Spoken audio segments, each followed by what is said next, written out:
നാളായി തിരുവനന്തപുരത്തൊക്കെ പോകണമെന്ന് പറഞ്ഞ് ഇങ്ങനെ നടക്കുകയായിരുന്നു. അങ്ങനെ യാത്ര മാറി മാറി മാറി ഇന്ന് എല്ലാവരും കൂടെ തിരുവനന്തപുരത്ത് വെച്ചേക്ക് പിടിക്കുകയാണ്.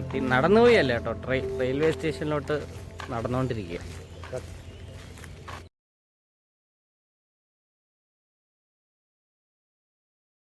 കുറഞ്ഞ സമയം കൊണ്ട് കൂടുതൽ സ്ഥലത്ത് എങ്ങനെ കവറേജ് ചെയ്യാമെന്നുള്ള ഒരു എക്സ്പെരിമെൻ്റ് കൂടിയാണ് നമ്മൾ ചെയ്തു നോക്കുന്നത്. തിരുവനന്തപുരത്ത് പ്രധാനപ്പെട്ട പല സമയം പോകാനുള്ള പല ആക്ടിവിറ്റീസുകളും ഉണ്ട്. അപ്പം അതെല്ലാം കവർ ചെയ്ത് എങ്ങനെ കുറഞ്ഞ സമയം കൊണ്ട് നമുക്ക് ഇതെല്ലാം യൂട്ടിലൈസ് ചെയ്യാമെന്നുള്ള പുതിയൊരു എക്സ്പെരിമെൻ്റാണ് ഇപ്പം നമ്മൾ നടത്തുന്നത്. ഇത് തിരുവനന്തപുരം സെൻട്രൽ റെയിൽവേ സ്റ്റേഷനാണ്. ഇവിടെ നിന്നാണ് നമുക്ക് ഇനി പല സ്ഥലങ്ങളിലേക്കും പോകേണ്ടതുള്ളത്. ഇവിടെ നിന്നാണ് നമ്മൾ യാത്ര പ്ലാൻ ചെയ്യുന്നത്.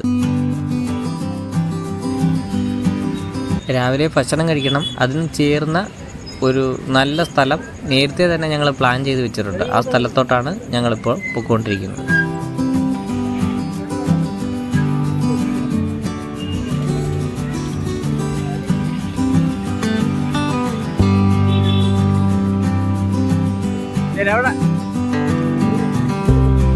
നല്ല തിരക്കുണ്ടല്ലോ റോഡിൽ. അതാ ഇന്ത്യൻ കോഫി ഹൗസിൽ എത്തിയിട്ടുണ്ട്. തിരുവനന്തപുരത്തെ ഇന്ത്യൻ കോഫി ഹൗസിൽ ഒരു പ്രത്യേകതയുണ്ട്. ആ ബിൽഡിങ്ങിൽ തന്നെയാണ് ആ പ്രത്യേകത. ഒരു ലൈറ്റ് ഹൗസിൽ കയറുന്നത് പോലെ വട്ടം ചുറ്റി മുകളിലോട്ട് പോകണം. അതാണ് ഈ ബിൽഡിങ്ങിൻ്റെ ഒരു പ്രത്യേകത തന്നെ. സീറ്റുകൾ ധാരാളമുണ്ട്, അതുകൊണ്ട് പേടിക്കേണ്ടതില്ല.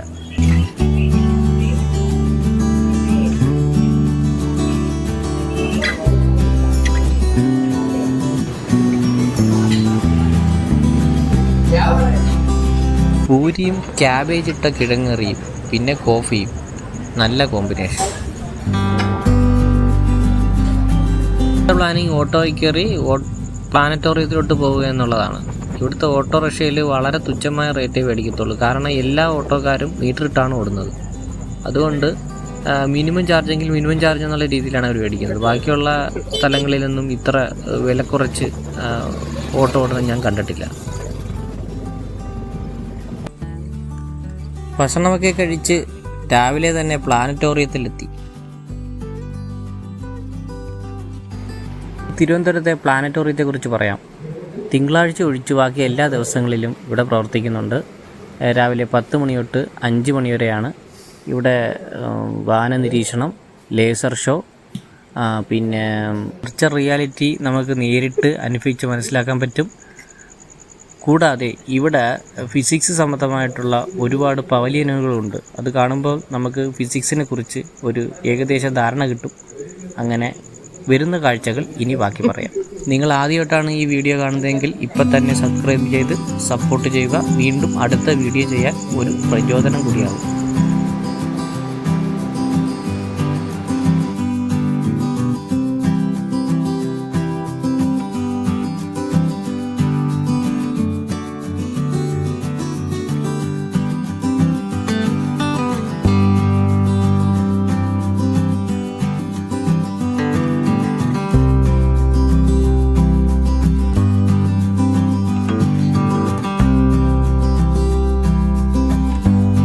പിന്നീട് ഞാൻ പോയത് വെർച്വൽ റിയാലിറ്റി ആസ്വദിക്കാൻ വേണ്ടിയാണ്. അത് ഏതാണ്ട് 10-15 മിനിറ്റ് ഉണ്ടായിരുന്നു. അടുത്തത് ആകാശക്കാഴ്ചയാണ്. അത് ചിത്രീകരിക്കാൻ അനുവാദമില്ല, അതുകൊണ്ട് ചെയ്തതുമില്ല. ഇന്ത്യൻ റോക്കറ്റ് ചരിത്രത്തിലെ എല്ലാ മുഹൂർത്തങ്ങളും ഈ മിനിയേച്ചറുകളിലൂടെ നമ്മിലേക്ക് എത്തിക്കുന്നു.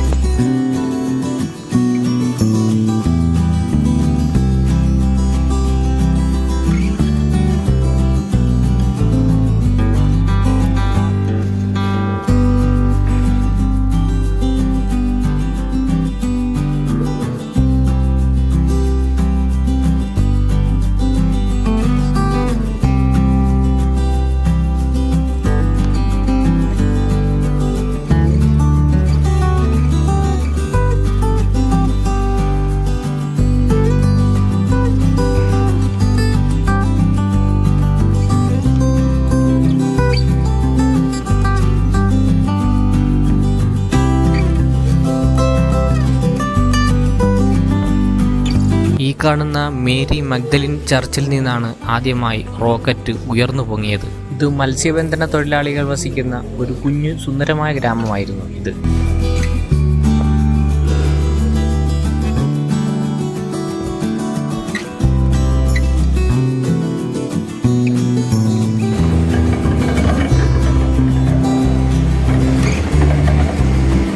ഇതൊരു സയൻസ് എക്സ്പെരിമെൻ്റ് ആണ്. ഇവിടെ നിന്ന് ഒപ്റ്റിക്കൽ ഇല്യൂഷൻ എന്താണെന്ന് നമുക്ക് വ്യക്തമായി മനസ്സിലാക്കാൻ സാധിക്കും.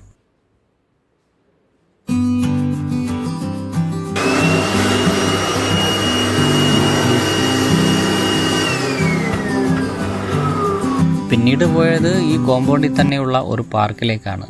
ഈ പാർക്ക് ഈ ഉച്ച സമയത്ത് സജീവമല്ല, വൈകിട്ടൊക്കെ ആകുമ്പോഴത്തേക്ക് സജീവമാകത്തുള്ളൂ. എല്ലാത്തരം ഡിനോസറുകളും ഇവിടെ എത്തിയിട്ടുണ്ട്.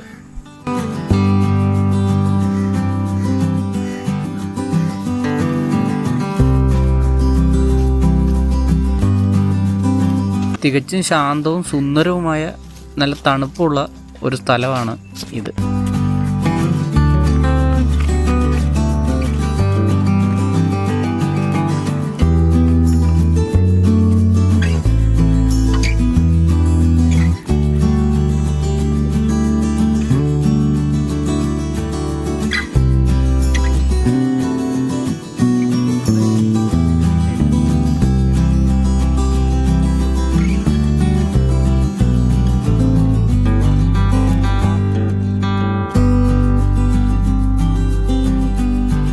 നല്ലൊരു ബ്യൂട്ടിഫുൾ ഏരിയ ആണ്.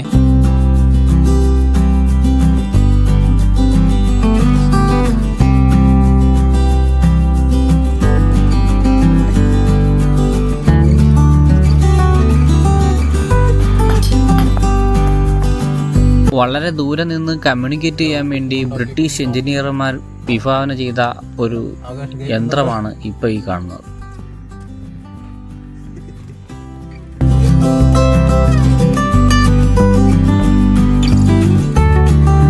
ഇന്ത്യ പാകിസ്ഥാൻ യുദ്ധത്തിൽ പങ്കെടുത്ത ഒരു ബ്രിട്ടീഷ് നിർമ്മിത വിമാനമാണ് ഈ കാണുന്നത്. ഇത് യാത്രയുടെ 3-ാം ഭാഗം. നേരെ തന്നെ ഓട്ടോയിൽ ഞങ്ങൾ മ്യൂസിയം കോംപ്ലക്സിലെത്തി. മ്യൂസിയത്തിലേക്ക് പോകുന്ന വഴിയിലെ മനോഹരമായ പൂന്തോട്ടമാണ് നിങ്ങളീ കാണുന്നത്. ഈ പ്രദേശത്ത് തന്നെ നമുക്ക് സൂയിലോട്ടും പോകാൻ കഴിയും.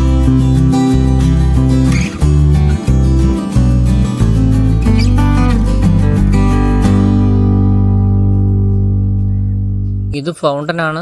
ഇതിലെ വെള്ളച്ചാട്ടം തിരിച്ചു വരുമ്പോൾ കാണിച്ചു തരാം.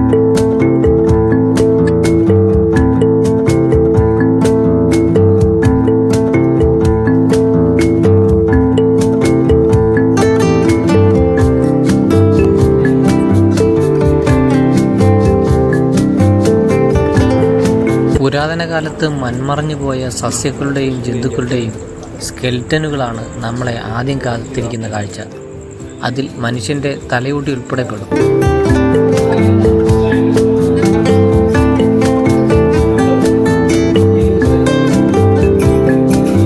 ഈ കാണുന്നത് ഓസ്ട്രിച്ചിൻ്റെ സ്കെൽറ്റനുകളാണ്.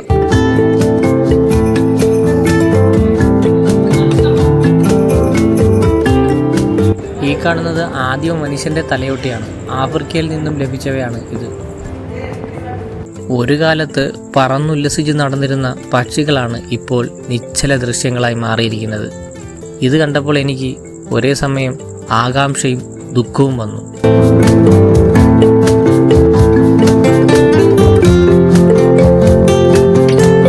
സാധാരണ നമ്മളെ പറമ്പിലൊക്കെ കാണുന്ന പക്ഷികളാണ് ഇവരൊക്കെ.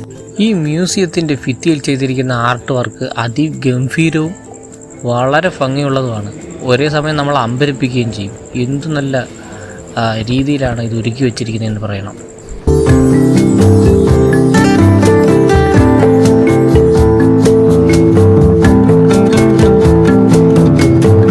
വന്യമൃഗങ്ങളുടെ സ്റ്റഫ് ചെയ്ത രൂപത്തിലേക്കാണ് ഇനി അടുത്തത് പോകുന്നത്.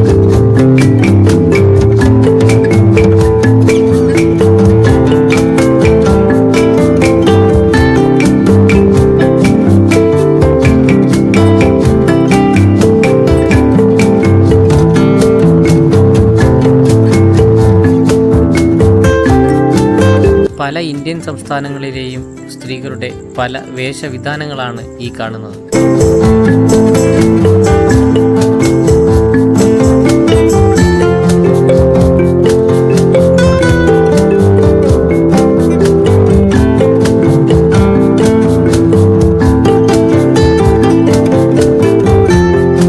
കേരളത്തിൻ്റെ എല്ലാ സംസ്കാരവും ഒറ്റ ഫ്രെയിമിൽ ഒറ്റ നാലുകെട്ടിനുള്ളിൽ അവതരിപ്പിച്ചിട്ടുണ്ട്.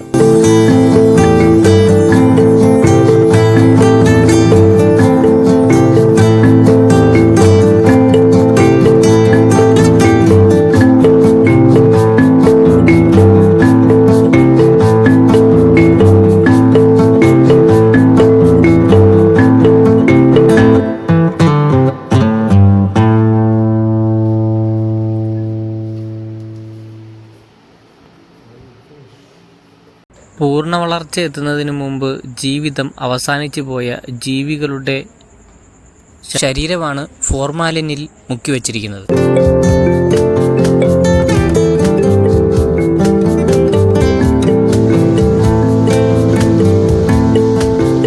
ഇതാ നമ്മൾ നേരത്തെ കണ്ട വാട്ടർ ഫൗണ്ടൻ പ്രവർത്തിച്ചു തുടങ്ങിയിട്ടുണ്ട്.